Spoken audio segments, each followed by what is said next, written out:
Hello everyone, welcome back to my channel success mantra by Riddhi Chandra. तो आज हम start करने वाले हैं इंपॉर्टेंट थिंकर्स एंड की कॉन्सेप्ट का part 2। In the last class I have discussed the 3 major important thinkers, जिसमें कि हम देखते हैं आपका फर्स्ट जो मेजर थिंकर है वो हमें देखने को मिलता है Granville Austin. The second major thinker हम देखते हैं, उसी के साथ साथ हम देखते हैं मॉरिस जोन्स को, और उसी के साथ साथ हम देखते हैं आर नेक्स्ट थिंकर इंपॉर्टेंट जो थे मायरॉन वीनर तक। अब हम आज स्टार्ट करने वाले हैं इस सीरीज के 4th थिंकर को, जो बहुत ही इंपॉर्टेंट है, जिसका नाम है रुडोल्फ एंड रुडोल्फ की जोड़ी। ये बेसिकली हस्बैंड एंड वाइफ की जोड़ी है, Susanne Rudolph and Lloyd Rudolph. And Rudolph basically एक क्रिटिक जो है वो प्रेजेंट करते हैं मॉडर्नाइजेशन थ्योरी के, जहां पे वो बेसिकली कास्ट डेमोक्रेसी के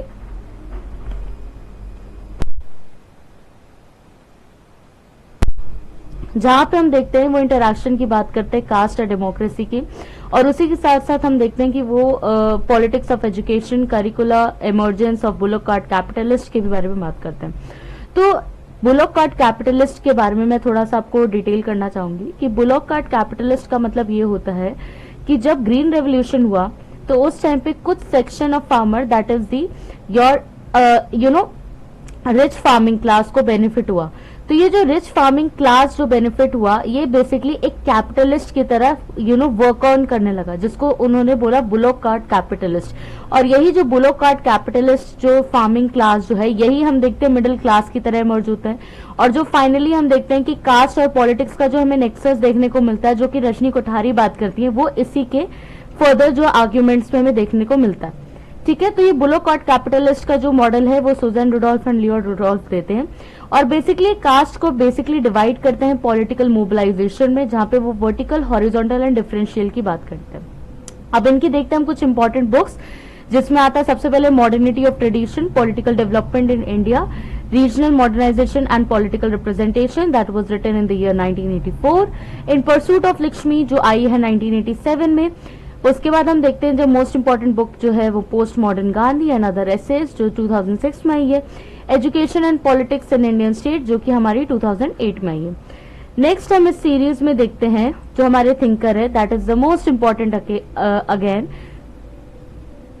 जो हमें देखने को मिलता है अतुल कोहली। अब अतुल कोहली का सिर्फ पॉलिटिक्स इन इंडिया में नहीं, बल्कि इन्होंने प्रो बिजनेस और प्रो मार्केट का भी एक कॉन्सेप्ट दिया, जो इस बार के पेपर में आया था, जिसको मैं डिस्कस अपनी आगे की लेक्चर वीडियोस में करूंगी। बट अभी अतुल कोहली को हम पॉलिटिक्स इन इंडिया के पर्सपेक्टिव से समझने का ट्राई करते हैं। तो अतुल कोहली की जब भी एक बुक आती है, सबसे इंपॉर्टेंट जो बुक है वो ये है, crisis of governability, democracy and discontent, और the state poverty in India. ये दोनों बुक हमेशा रिपीटेड होती है हर पेपर में, किसी भी पेपर को उठा के देख लीजिए आप, ये दोनों बुक तो पाएंगे ही पाएंगे। उसी के साथ साथ हम देखते हैं कि अतुल कोहली जो है वो बेसिकली 3 टाइप के सब नेशनल स्टेट्स की बात करते हैं, जहां पे न्यू पैट्रिमोनियल स्टेट है, वो वैसे स्टेट्स की बात करते हैं कि जहां पे जो स्टेट्स है वो एक पेरेंट की तरह एक्ट कर रहा है, लाइक यूपी एक पेरेंट की तरह वो एक्ट कर रहा है और उसी के साथ साथ हम देखते हैं कुछ स्टेट्स जो है वो डेवलपमेंट के बेसिस पे भी हैं, कुछ सोशल डेमोक्रेटिक के बेसिस भी हैं। तो उनकी जो बुक थी poverty amid plenty in India 2012 की, उसमें वो उन्होंने 3 स्टेट्स की बात की, जिसमें से हमने देखा भी कि न्यू पैट्रिमोनियल थी, डेवलपमेंट थी, सोशल डेमोक्रेटिक थी। उसी के साथ साथ इनकी कुछ अगर इंपॉर्टेंट बुक्स को अगर हम देखने का ट्राई करें, तो उसमें सबसे इंपॉर्टेंट बुक तो जैसा मैं बता रही हूँ कि crisis of governability, democracy and discontent 1991 में, ये बहुत इंपॉर्टेंट बुक है। और उसी के साथ साथ इस बुक में उन्होंने 3 लेवल के गवर्नमेंट की बात की है, जो कि है रीजनल लेवल पे, डिस्ट्रिक्ट लेवल पे एंड स्टेट लेवल पे। उसी के साथ साथ हम देखते हैं उनकी एक बहुत इंपॉर्टेंट बुक है सेकंड वाली, state and poverty in India. अगर कुछ भी नहीं रट रहे हैं तो अतुल कोहली की ये 2 बुक तो याद करके जाना चाहिए किसी भी पेपर के लिए। अब हम देखते हैं state and poverty in India जो कि 1987 में लिखी गई है। उसी के साथ साथ सक्सेस ऑफ इंडियन डेमोक्रेसी 2001 की बुक है उनकी। States market and just growth 2004 का उनका काम है। स्टेट डायरेक्टेड डेवलपमेंट 2004 का काम है। Democracy and development in India 2009 का काम है। India's democracy and analysis of changing state society relations उनका 2014 का काम है। और उसी के साथ साथ हम देखते हैं कि इन्वर्टेड यू कर्व जो है वो एक अपना थ्योरी इमर्ज करते हैं, जिसको हम एथनिक एंड रीजनल मूवमेंट्स पे देख सकते हैं।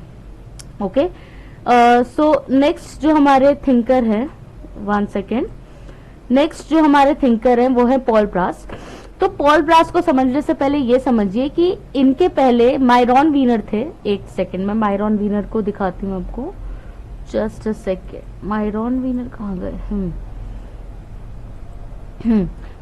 मायरॉन वीनर जो पहले ऐसे एक थिंकर थे जिन्होंने स्टेट पॉलिटिक्स इंडिया में स्टार्ट की, और इनका मेन जो अड्डा था या फिर मेन जो इनका वर्क एरिया था वो था वेस्ट बंगाल में।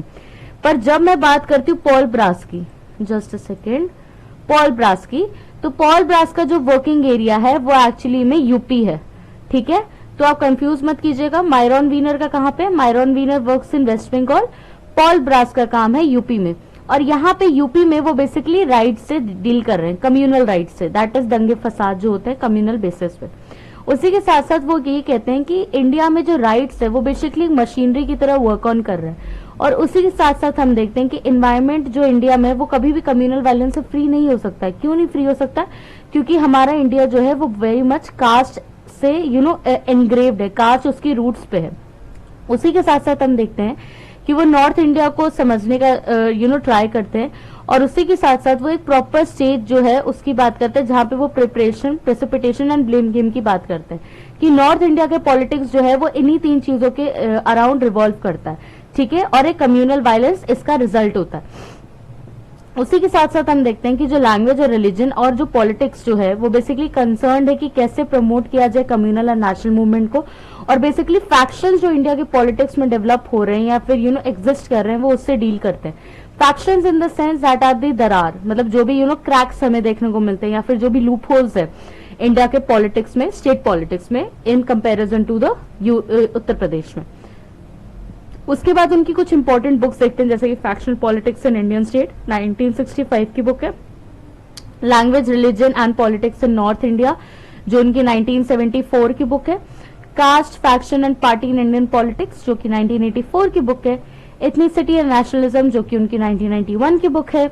The next book is production of Hindu Muslim violence in contemporary India जो कि 2003 की बुक है, and the last one is forms of collective violence, riots, pogroms and genocide in modern India जो कि 2006 की बुक है। The next thinker which we are going to do after Paul Brass is Rajni Kothari. अब रजनी कोठारी के बिना तो state politics in India पढ़ना ही बेकार है। ठीक है, and you know the reason why, because Rajni Kothari जो है एक बहुत ही बड़े थिंकर हैं, ना कि सिर्फ स्टेट पॉलिटिक्स में, बट उन्होंने कांग्रेस को एक not as a party but as a system भी उन्होंने पढ़ने का ट्राई किया है। और रजनी कोठारी ने 1964 में हम देखते हैं एक टर्म जो है वो कॉइन करते हैं जिसका नाम करते हैं वो कांग्रेस सिस्टम, और इसी कांग्रेस सिस्टम को लेटर पीरियड्स में जो कि इमरजेंसी के पीरियड में हम देखते हैं कि स्टैनली कोचनिक करके एक और व्यक्ति हैं जिसको वन पार्टी डेमोक्रेसी की तरह बोलते हैं। क्यों बोलते हैं? क्योंकि उस टाइम पे हम देखते हैं कि जो डोमिनेंट पार्टी थी वो सिर्फ कांग्रेस थी, और जब कांग्रेस ही डोमिनेंट पार्टी है तो उसी के अकॉर्डिंग जो है वो पूरा पॉलिटिक्स और पूरा सिस्टम ऑफ पॉलिटिक्स जो है वो जनरेट हो रहा है और उसी के अकॉर्डिंगली जो है वो फंक्शन कर रहा है।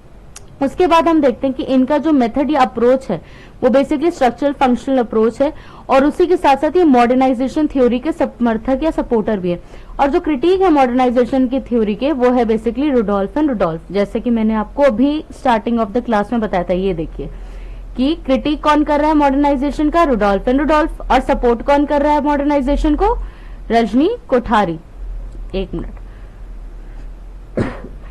रजनी कोठारी। और इसी के साथ साथ हम देखते हैं कि वो बात करती है कि कैसे जो पॉलिटिसाइजेशन हो रहा है कास्ट का, कास्ट बेस्ड पॉलिटिक्स को भी सपोर्ट कर रही है। और उसी के साथ साथ हम देखते हैं कि ये बात करते हैं कि जो पॉलिटिक्स है वो कैसे जो है वो कास्ट के बेसिस पे ड्रिवन हो रहा है, और ना ही सिर्फ कास्ट के बेसिस पे ड्रिवन हो रहा है but at the same time हम लेटर फेजेस में या अभी के टाइम पे हम देख रहे हैं कि कास्ट भी जो है पॉलिटिक्स को पपेट की तरह नचा रहा है। ठीक है, तो इससे कास्ट एंड इंडियन पॉलिटिक्स जो है वो एक दूसरे के सप्लीमेंट्री हैंड्स है, वो एक दूसरे के बिना नहीं चल सकते बट एक दूसरे के साथ चल सकते हैं। अब उनकी कुछ इंपॉर्टेंट बुक्स अगर हम देखें तो उनमें से बहुत इंपॉर्टेंट आती है पॉलिटिक्स इन इंडिया जो कि है ईयर 1970 की। उसी के साथ साथ हम देखते हैं कास्ट इन इंडियन पॉलिटिक्स जो कि 1970 में हमें देखने को मिलती है, और उसी के साथ साथ हम देखते हैं कम्युनलिज्म इन इंडियन पॉलिटिक्स जो कि 1998 की बुक है, and the last book is rethinking democracy. So friends, thank you so much for watching my video till the end, and अगर आपको मेरी वीडियो अच्छी लगे तो please like share and subscribe कीजिए, और अगर कोई भी आपका डाउट है तो प्लीज आप कमेंट सेक्शन में कमेंट कर सकते हैं। Thank you so much for watching my video.